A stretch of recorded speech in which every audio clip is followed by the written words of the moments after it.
Assalamualaikum warahmatullahi wabarakatuh. Allahumma salli ala Sayyidina Muhammad wa ala alihi Sayyidina Muhammad. Ayo mempelajari kelebihan dan kebaikan bersedekah. Rasulullah sallallahu alaihi wasallam bersabda, tidak ada hari yang disambut oleh para hamba melainkan di sana ada dua malaikat yang turun. Salah satunya berkata, Ya Allah, berikanlah ganti kepada orang-orang yang berinfak.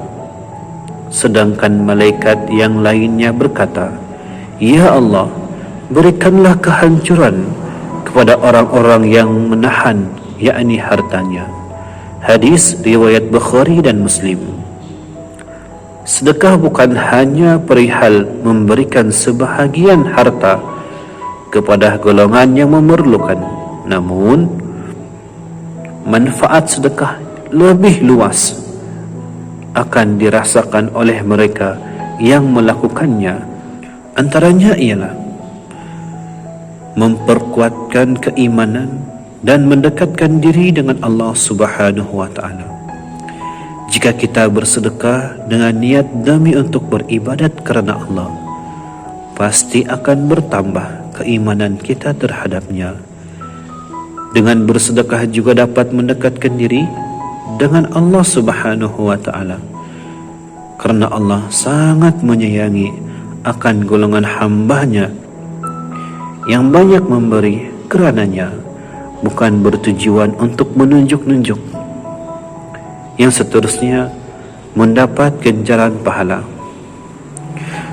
Setiap amalan yang baik yang dilakukan dengan ikhlas pasti akan diganjarkan dengan pahala oleh Allah Subhanahu wa Ta'ala. Ini adalah termasuk dalam perbuatan memberi dan bersedekah kepada sesiapa yang memerlukan. Firman Allah Subhanahu wa Ta'ala, tidak ada kebaikan pada kebanyakan bisikan-bisikan mereka, kecuali dari bisikan-bisikan orang yang menyuruh, yakni manusia, memberi sedekah atau berbuat kebaikan atau mengadakan perdamaian di antara manusia. Dan barang siapa yang berbuat demikian kerana mencari keridaan Allah Subhanahu wa Ta'ala, maka kami akan memberikannya pahala yang besar. Dan yang seterusnya, rezeki akan mendapat berkat. Pastinya Allah Subhanahu wa Ta'ala akan menurunkan keberkatan rezeki dengan lebih baik atas kebaikan yang kita lakukan. Jika bukan menggantikan hal yang sama, pasti digantikan dengan kesihatan yang lebih baik, kebahagiaan dalam keluarga, kesenangan dalam bekerja, dan sebagainya. Sesungguhnya rezeki Allah itu sangat luas dan tidak terbatas.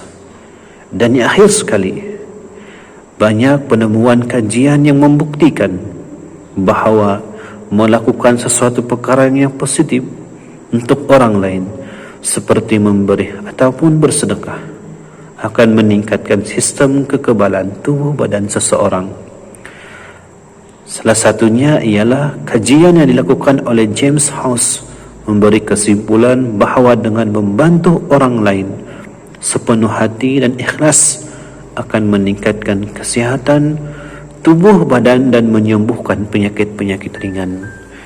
Dan itu adalah antara kebaikan dan kelebihan apabila kita bersedekah. Dan selain dari itu, kita membantu orang yang memerlukan, sebab di luar sana masih ramai lagi orang yang memerlukan bantuan kita. Tidak kiralah bantuan itu apapun jenisnya, asalkan kita memberi dan meringankan beban mereka. Masih ramai asnaf, fakir miskin di luar sana untuk kita bantu. Ayo bersedekah kita di jalan Allah Subhanahu wa Ta'ala. Kita membantu orang, membantu mereka. InsyaAllah Allah akan menganjarkan ganjaran yang lebih besar dalam hidup kita ini, insya Allah.